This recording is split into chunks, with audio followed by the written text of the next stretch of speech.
Okay, I make it 6 o'clock, so I'm going to crack on. Thanks to everybody who's come again, and today we're going to be talking about cropping your photographs. So let's begin. Okay.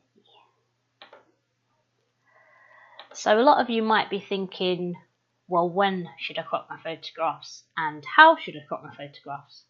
And some might even be thinking, why do I need to crop my photographs? So hopefully we're going to cover those avenues this evening, and you'll understand a bit more as to how cropping your photographs can really impact your images. It can make them a lot better, but also sometimes if it's overcropped, it can actually make your images look a bit worse. Okay, so first of all, I'd just like to say that I am going to be using Lightroom this evening, but you don't have to use Lightroom. I just find it a bit easier for showing you the before and after by using Lightroom. But you could actually use any software, even the software that you get on your camera phone, that will be able to do some sort of cropping as well. And the important thing is just to remember the principles behind why we're going to crop and how we're going to crop. And then you'll be able to use that through whatever software that you so desire. Okay, so first up, I'm going to bring up a few images, and I'm going to show you what I think is maybe wrong with them and what we could improve. Okay, so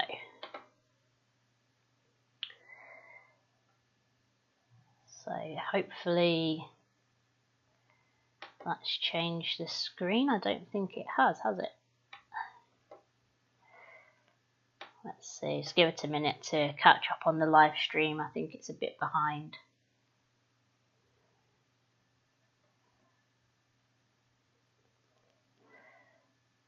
Just make sure that it's working okay before I carry on.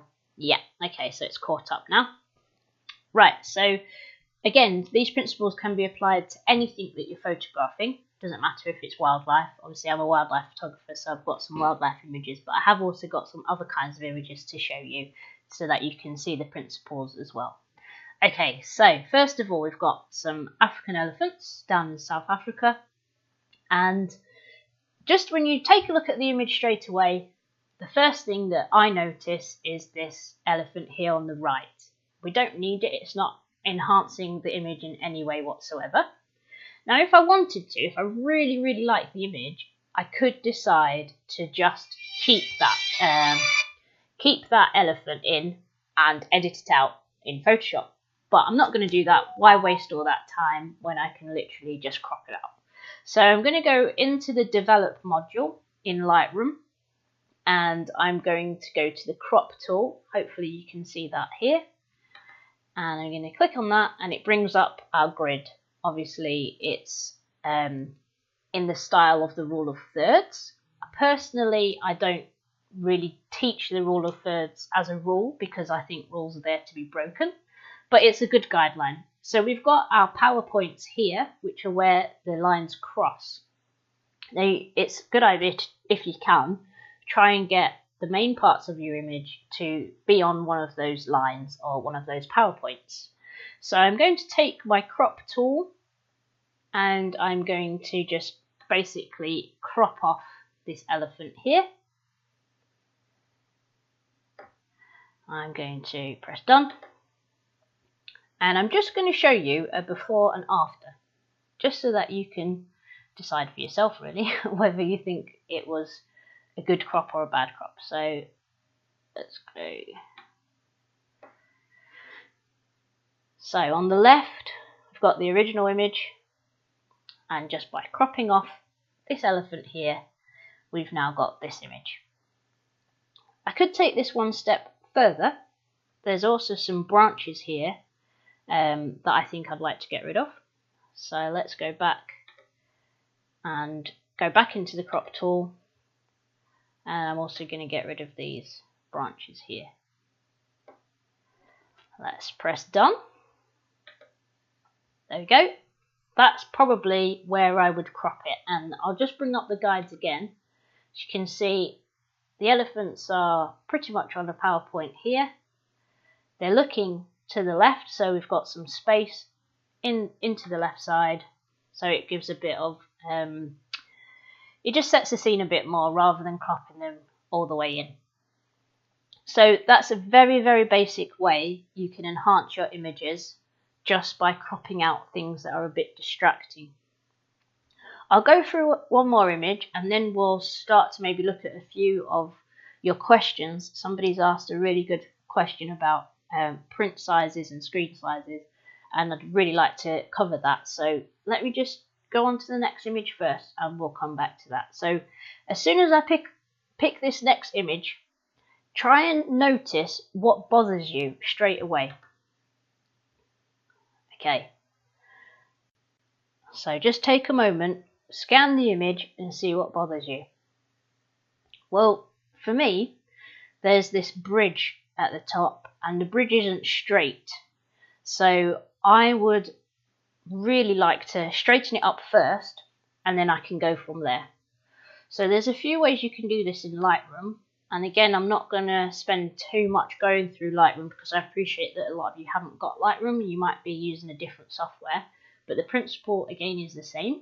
So we want to rotate the image ever so slightly so that it's a bit straighter. And I'm going to do that first before I crop, because once I've cropped off the bridge, I'm not really going to have a straight line to go from, to work from.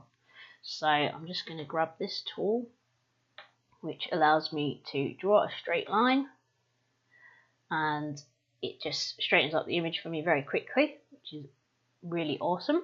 And then I'm going to crop it down. I don't want that bridge in at all. I find it very distracting.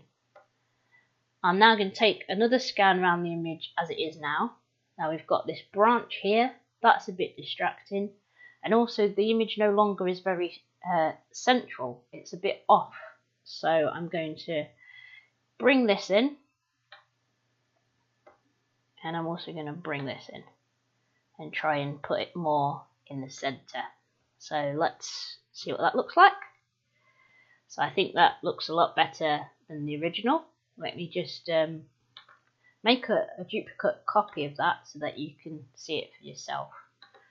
So let's pop that one on there, and we're going to get rid of the crop.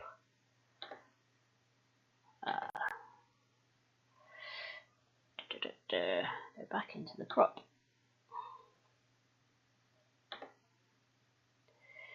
And we're going to get rid of it on that one.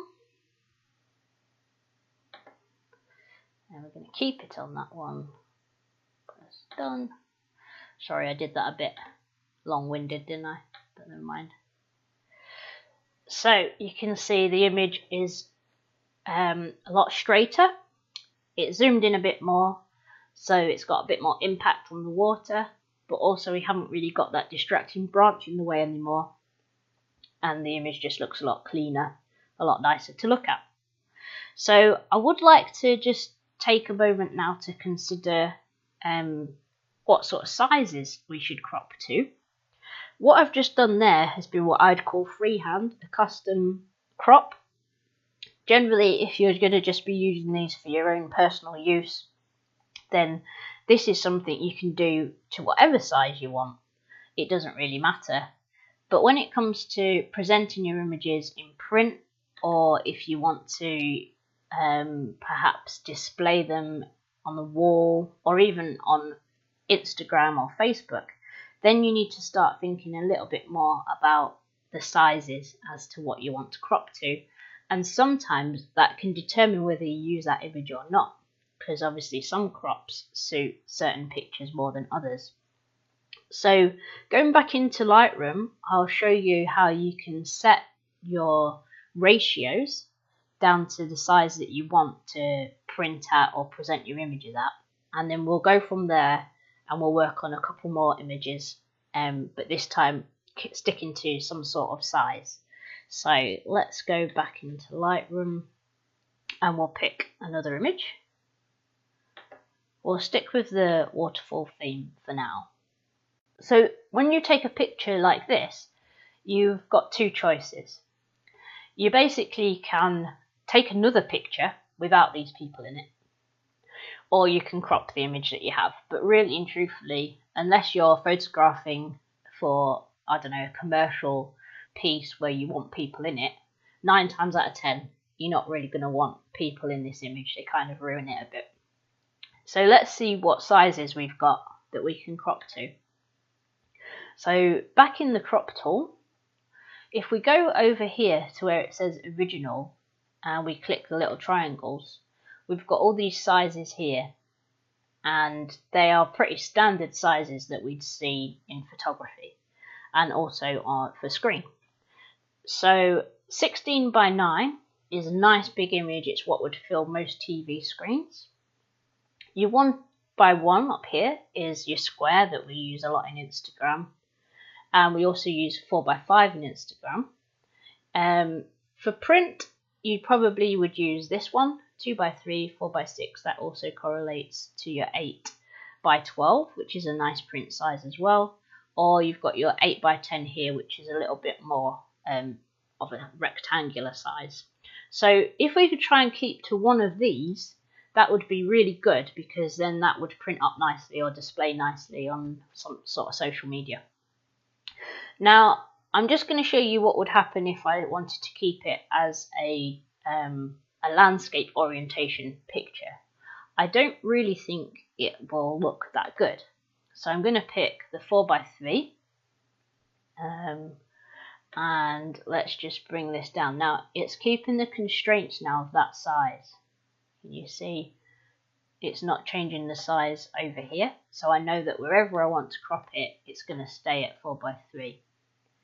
Now, to get rid of these people, it's probably going to be around about here. So let's see what that looks like. It's okay. It's not terrible. I don't think it's got as much impact as if possibly I cropped it in a portrait orientation. So I'm going to reset that. I'm going to go back to my crop tool and go back to 4 by 3.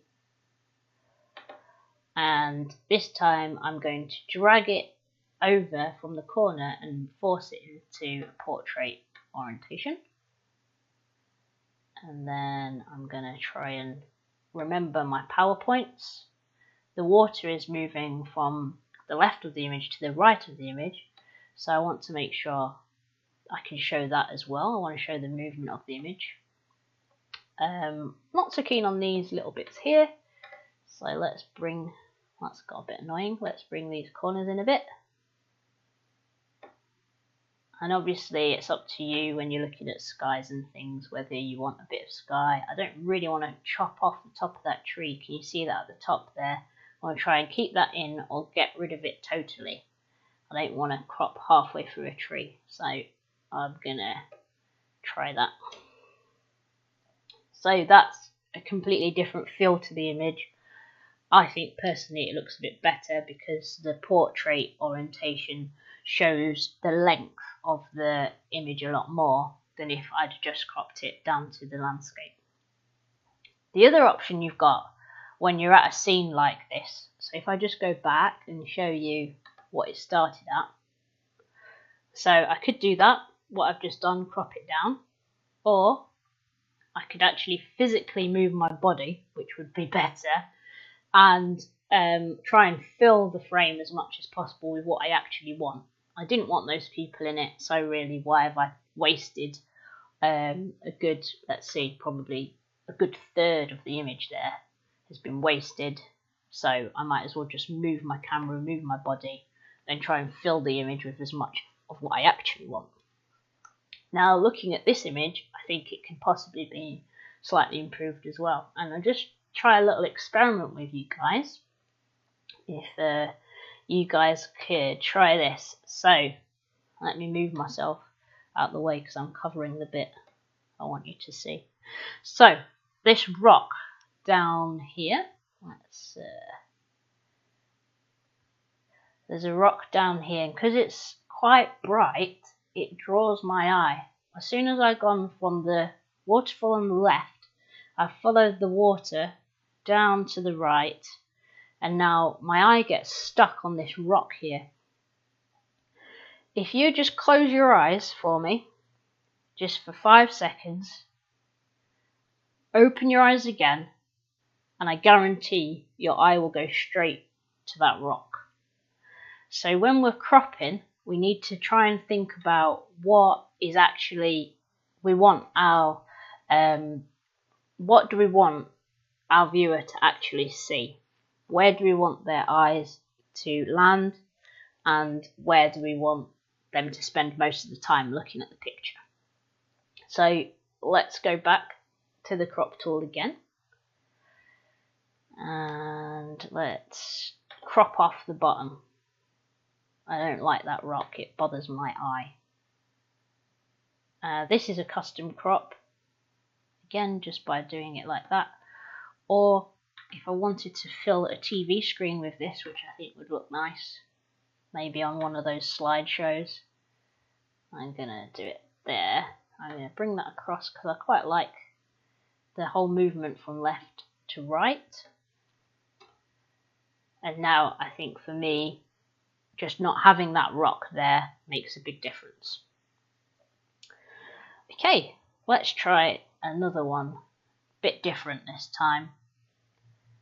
Got a little girl here sitting in a doorway.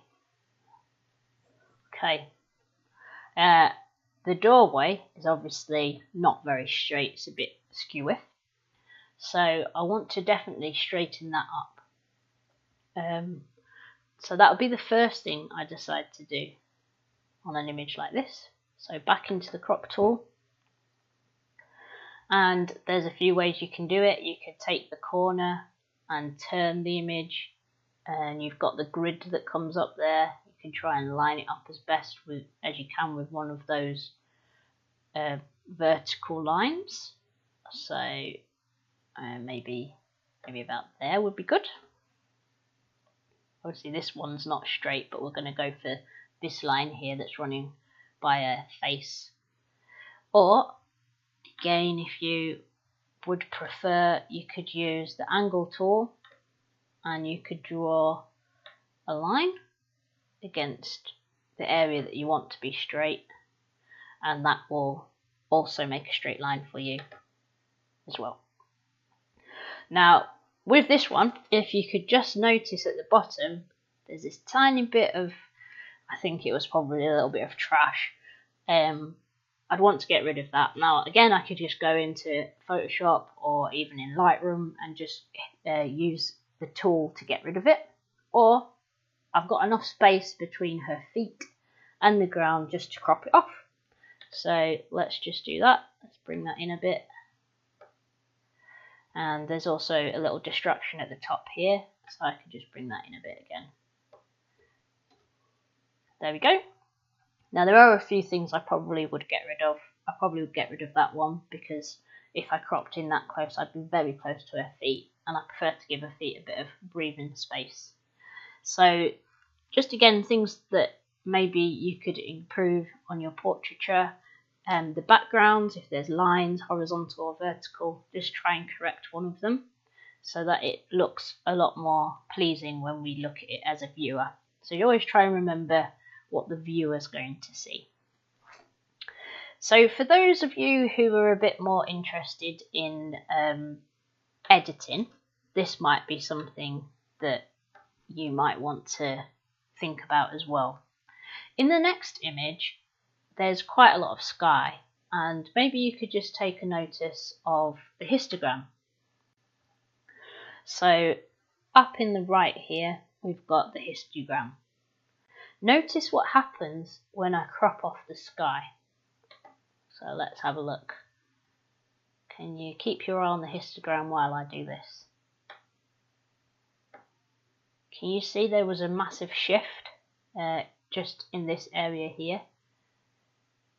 So I'll do it again. So watch this area here, the shadows, exposure. It's going to be quite a shift there. So if you are into editing and you really enjoy bringing out the shadows and using your tone correction and all those kind of things, try and crop off what's really going to affect your image first. So that bright sky, I probably wouldn't want it in the image anyway. There's these leaves here which are a distraction. Again, I could get rid of them by cloning them out. I could put a replacement sky in, which looked a bit more interesting, but all that is adding to my workload, whereas if I just crop it off, it's not as distracting, and then my eye can concentrate more on the actual castle. I'm going to crop this one as a long thin, so I'm going to go back to my aspect ratio and I'm going to go to 16:9. And the reason I'm going to do that is because there's far too much grass if I crop off the sky. So let's bring that down. I want to get rid of most of the sky. Also, I don't know if you noticed here, there's a building that is a bit more contemporary. It does not really keeping with the castle look. So let me get rid of that. So let's get rid of that building there. And I want the castle a bit more central, trying to keep it in with the center of the grid. Let's go for something like this. Okay, it's not very straight either, so I probably need to go back in and just straighten it up a bit. So let's draw my line. It's a little bit off for my liking. You might not have really noticed, but that looks a bit better to me. So let's just do a compare, because that was quite a big crop.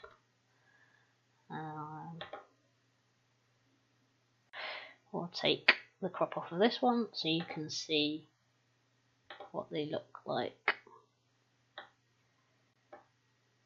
Oh dear, that didn't work, did it?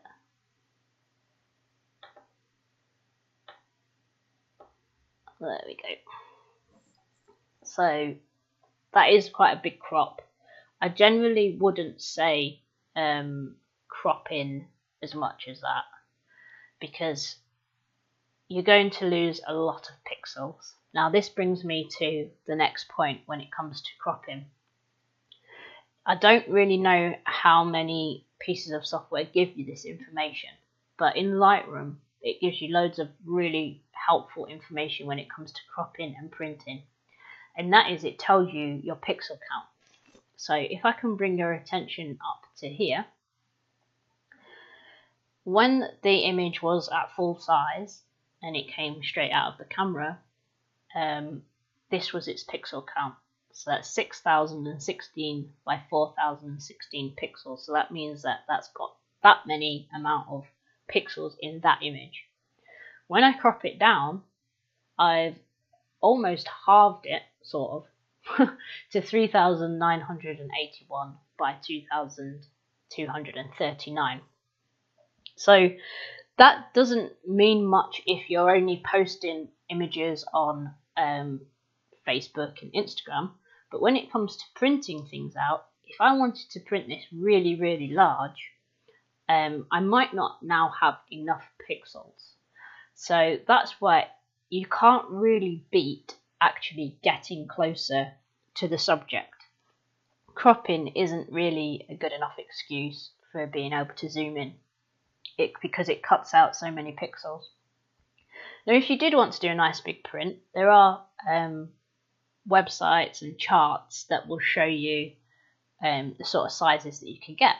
So there's one, let's see if I can bring up the pixel chart. This website is quite handy. So there we go. If you wanted to print something, so say I want to print something for my wall, I wouldn't really put anything on my wall that's below 24 inches wide. This tells me here the minimum requirements and best quality. So the minimum would be 1500 by 3000. So if we just go back to Lightroom, to that castle, let's get rid of that. We can see that we've just about got enough on the width. Go back to the chart. Maybe I should make that smaller. You'll be able to see it side by side then. There we go. So it definitely wouldn't be the best quality, 7,200. I might just get away with it, maybe 3,000 wide, 1,500. So I probably would just about get away with that.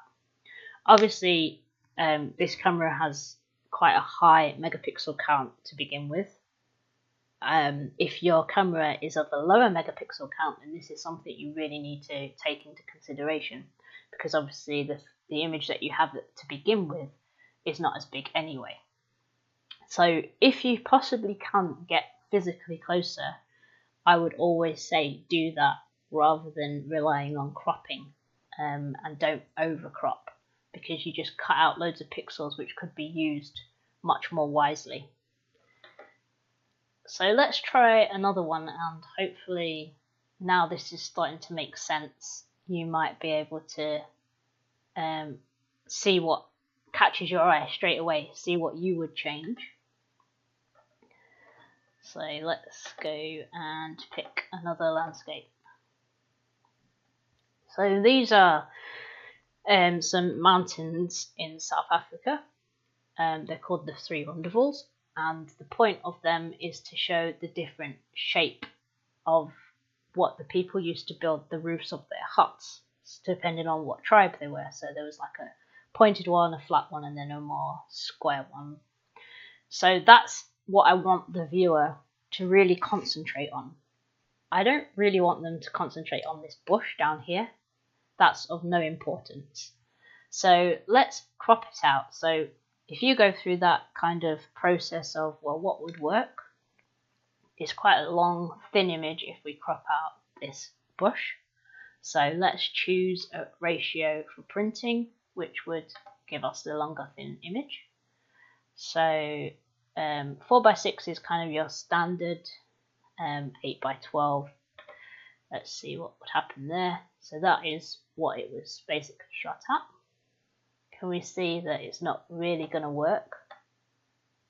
I'm still left with either a lot of sky if I try and crop out that bush. So we need to say, well, actually that image doesn't really work with that crop. Let's try the longer, thinner one, which is the 16:9. That looks much better. We can get rid of this. We can bring that over there. Okay. So that works as a crop a lot nicer than a square crop. Obviously, it probably would work very nicely as a panoramic as well. And if you was going to print a panoramic, you might want to go ahead and ask the printer for the exact size. They're normally, I think, around 14:10 ratio, so that'd be 28:20.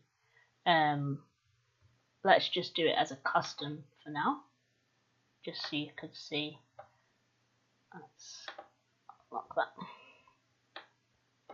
So if you wanted to print a panoramic, just ask the printer what size it needs to be, and then you can crop it down to that size and have a play around and see which looks best.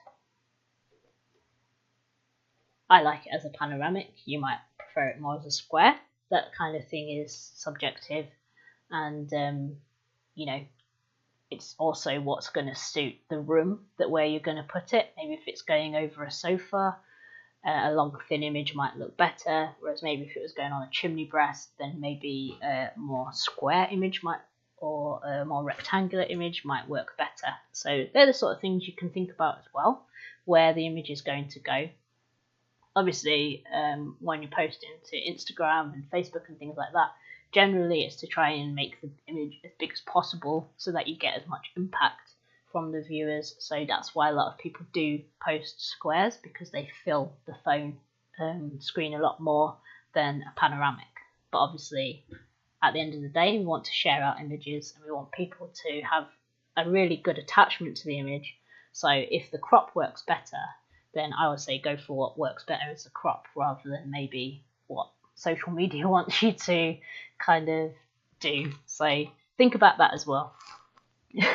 A few people, I'm just going to check the chat because, sorry, I'm finding it a little hard to do the presentation and check the chat. So just give me a second while I look for that.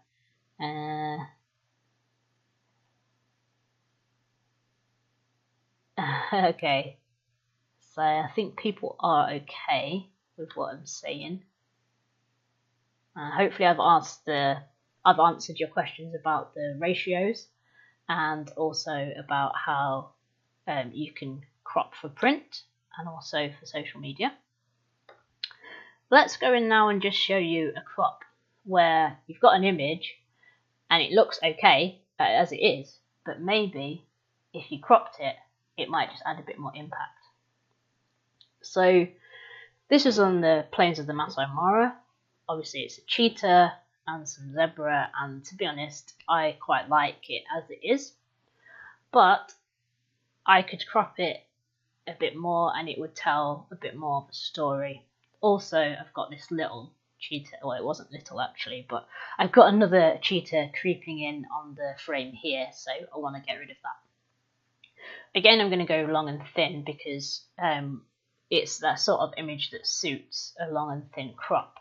So let's pick my 16:9 and I'm going to go down here.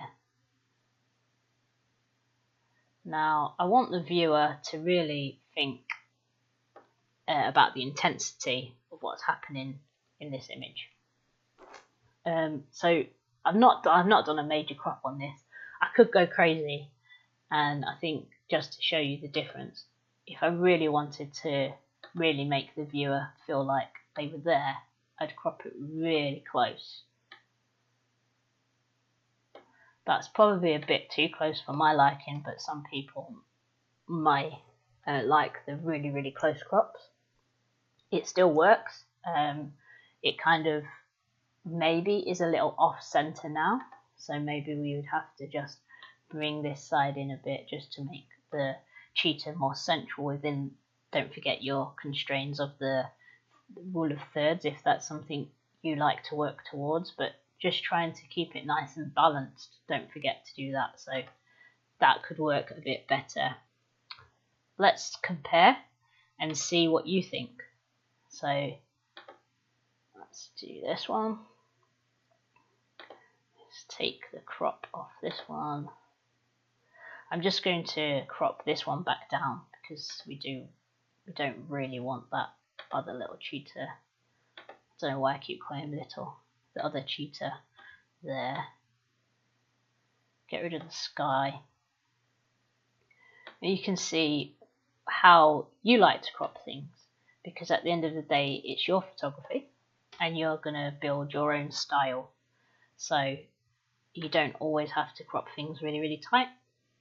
You can crop them how you like, but as long as you kind of stick to the sort of rules that we have in photography, which just are how people do relate to the images and how we view things as humans. There is some sort of language there that we kind of need to keep in mind. So we're trying to always think of the viewer, always try and think, what do I want the viewer to feel when it sees this image? Where do I want the viewer's eyes to land, and where do I want the viewer's eyes to stay the longest? Obviously there are some other techniques that you could apply, particularly to maybe this image. I like this crop a bit more because I think for me it shows a bit more of the environment, but something that maybe could help the viewer's eyes to stay rather than wander off here. If I couldn't be bothered to edit that out, which I'll be honest, I can't be bothered to do stuff like that. I could just apply things like a vignette, and that would darken the edges and make the person's eye draw more to the center. So you could also try and use vignettes, but I would say just be careful with vignettes because sometimes they're a bit overused. We don't want it to look like it's got a vignette, but rather just try and help people's eyes to be drawn to the area that you want them to look at. Okay, some people are saying they prefer the closer crop. Some would say they'd rather crop out clone out some of the structures rather than crop them out. That's totally fair. Some people like the wider crop. So like I say, there's not one rule fits all with everything. Don't forget, it is your style as well, and you've got to do what you're happy with, what you want the image to look like. Okay, I'm going to go for something a bit different now. And this was a idea I had where I wanted to take dogs that belong in the countryside and try and shoot them in a very urban environment. Now, sometimes you will have a shot in mind, but you don't have the lens that you need to pull it off.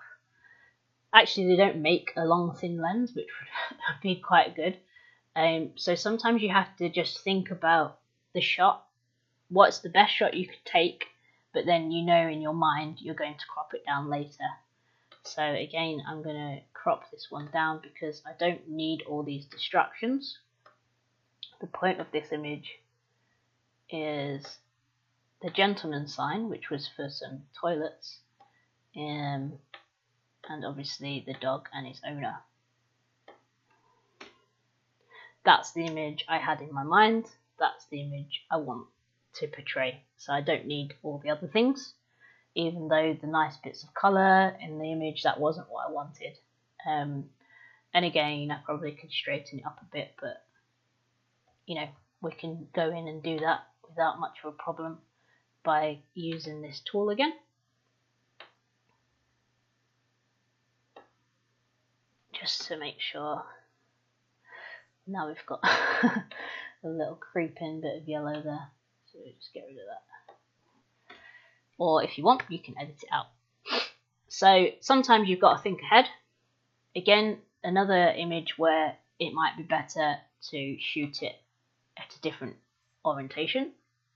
I had this image in mind, lovely little puppy in between its dad's legs, but to be honest, I don't really want the whole of the dad's body in it, so again I could crop it out, but I'm going to lose a serious amount of pixels, and if they wanted this nice and big on their wall, we're going to have a problem. So this is how much I would have to crop out to get rid of the dad's body. It's quite a lot. Or I could just shoot it the other way around, and then I've got loads more pixels to work with. Again, I could still crop it if they wanted it as a portrait orientation, but I've still got loads more pixels to work with, so I can print it much bigger for them if that's what they want. Probably not the best size I've gone for there, but you get the idea. So again, you can always just keep an eye on your pixel count over here, and then take that into the chart if you're a bit worried about what size you could actually print it out. Let's get rid of that because I don't actually like that crop. I prefer the original. Okay, as you start to get a bit more experienced in your photography, hopefully you'll start to apply these things in camera. And I'm just going to show you 3 images just so you can see sort of thought process that a professional photographer might go through when they're shooting. So I took this image of this couple and their 2 dogs. The first image, I thought, yeah, that looks nice, but then I thought, actually, don't like her tattoo there, don't like his foot there, let's try again.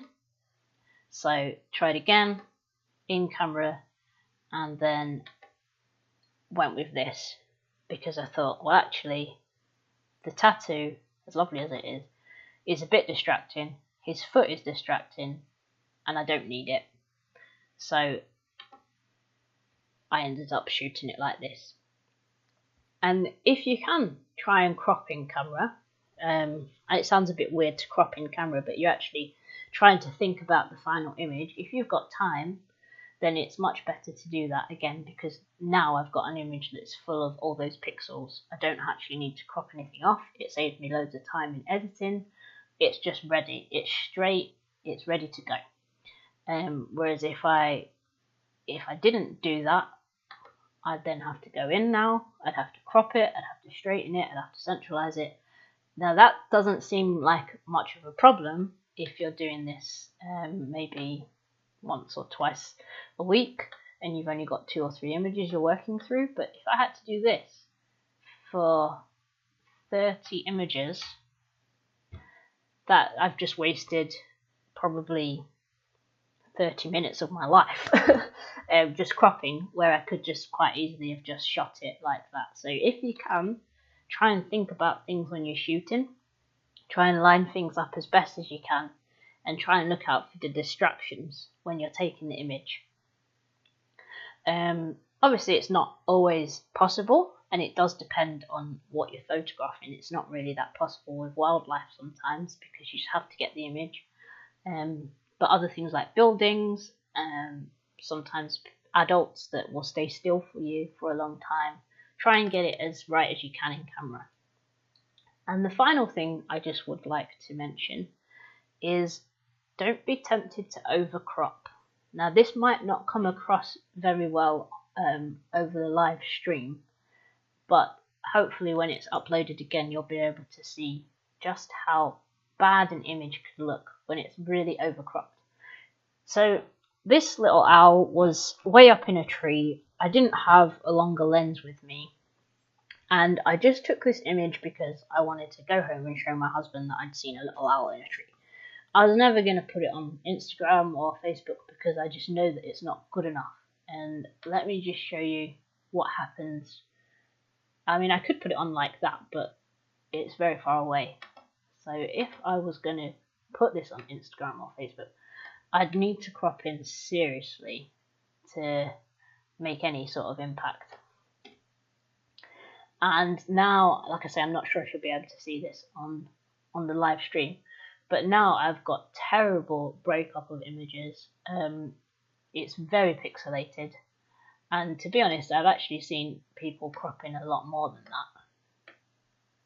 So if your image starts to break up where it looks not very sharp anymore, you started to get lots of squares and things like that, you've really overcropped, which means you've pushed the limit of that image too far. You probably didn't have the right equipment, like I didn't on that day, to take this shot. And I'm trying to get something that is just not possible out of this image file.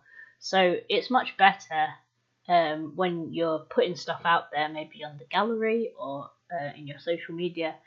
It's better to just be aware of things like this, because people will think, oh, you've taken a really dodgy photo, it's not very sharp. It would be better just to maybe either leave it like that and just say, I didn't have the right lens, but this was a really cool moment for me and I really enjoyed it. I'd much rather see an image like that with an explanation than somebody who's overcropped it and kind of destroyed the image. So that's something for you guys to think about as well. You don't have to always have the image really, really close. And there's much more to photography than just getting that really close-up shot. And there's a story behind it. You can always tell us the story on the gallery. That always makes it really nice for us to look at and enjoy reading your stories as to how you got these images, why you got these images, and maybe why you didn't get the image that you wanted. That's also really interesting for us to read. But yeah, if I could say, try not to overcrop images to the point where they start to break up, they lose quality, and they just don't look very good anymore. So lots for you guys to think about with cropping.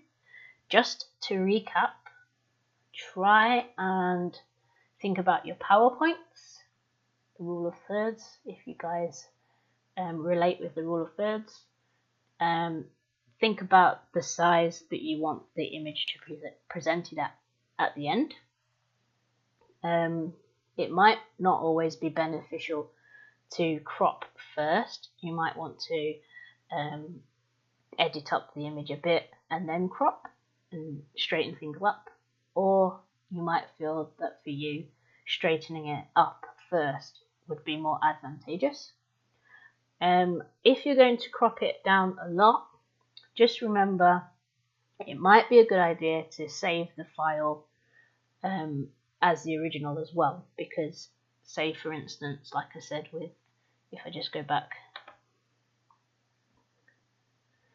if in the future these guys ever wanted the image to be sorry, not that, if they ever wanted the image to be a landscape image because they wanted to put it above their fireplace, if I'd have only ever saved the image like this, then basically I wouldn't be able to turn that into a landscape orientation image. It's just not going to work. So if you're doing a major crop like that, maybe save the file as an original and then the file as you crop, so that you've always got the option to go back later and change it then to a landscape or portrait, whichever way round that you've done it the first time. So I hope that makes sense. I hope that you guys have enjoyed what I've said and maybe found it quite useful. And it'd be really, really nice to see your images in the gallery. Maybe you could even do some cropped and uncropped, just so that we can see your thought process. That would be quite cool. I'm just going to check the chat again just to make sure I've not missed any questions, so just bear with me a second. I'm going to check.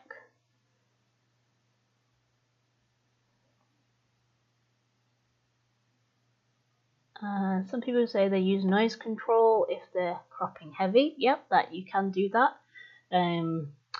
But you still don't have the pixels to print big. So that might work for Instagram and things like that. But if you're printing, it's not actually going to give you any more pixels to work with. How about managing noise with cropped images? Does it alter the noise situation or does it stay the same? So the noise is going to be apparent on the pixels. If you crop, you're making those pixels bigger, basically, to fill the size of the image. So that's why when you crop in, then it actually makes the image look worse, because those smaller pixels that were in the original size image are now much bigger. So cropping a noisy picture will make it look worse, if that makes sense. I hope that answers the question.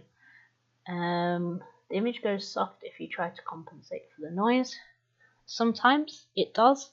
You could also try applying some sharpening to the area of the image that you don't want to look softer. In camera cropping, I can't see long distance. Any advice for spotting those little features while out and about? Yeah, that's a good question. So the question was, I can't see long distance. Any advice for spotting those little features while out and about? So again, this might not work on things like wildlife, but if you're doing buildings or something that's going to stay still for a while, take the picture and then zoom in on your camera on the display at the back. Have a little look around and see if there's anything there then. And then you can go from there. So you're actually using the back of your camera display as a way to view the image closer up by zooming in. And then you can go from there. If you need to move a bit to the left or a bit to the right, then you know to do that. So that's a good question. Cool. I think that might be it on the chat. I'll just give it a couple more seconds. Let me just type in if anyone's got any more questions.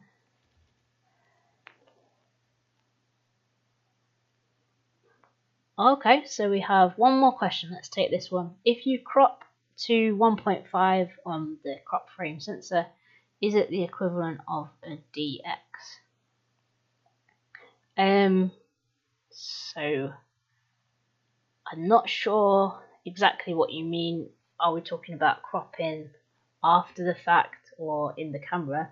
But basically, if you've got a full frame camera and you take a picture at 300mm, if you take the same picture on a crop frame sensor then that will be 1.5 times closer. So it almost extends your zoom, if that makes sense.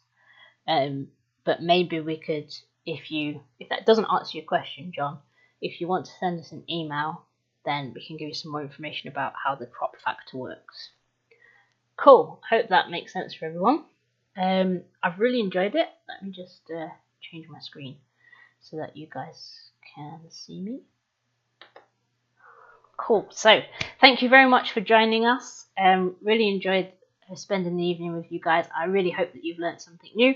We've got the mid-monthly critique tomorrow evening. I think that's 6 o'clock as well. We're talking about your water images, so that would be lovely. We've had some really good ones. And if you are interested in photographing birds in your garden, especially during lockdown, please take a look at the online course that we're running. I think we're nearly sold out actually for Friday, but we have the option of also running another date if we get enough people. So feel free to email us about that if you haven't booked on yet and you'd like to do so. So thank you very much, everyone. Have a good evening. Get cropping. Have a look at your images. Straighten them up. Crop them. Crop out the distractions. And pop them in the gallery for us all to see. Thanks a lot, guys. Take care. See you tomorrow.